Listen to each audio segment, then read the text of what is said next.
We left the last video on a little bit of a cliffhanger. Paul says, I continually keep you in my heart or on my mind.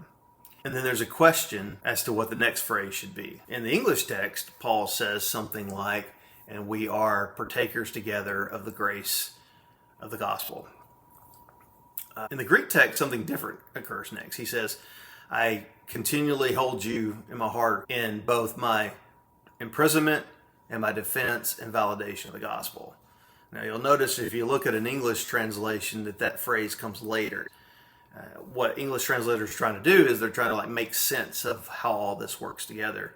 You'll remember that when the Philippians would have received this letter in its original form, there wasn't punctuation and periods and commas, and there was all caps. It was a little bit harder to read. Probably not for them, but for me it'd be very hard to read.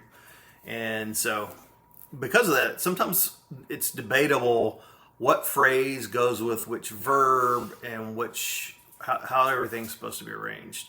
Also, word order is handled differently in Greek than it is in English.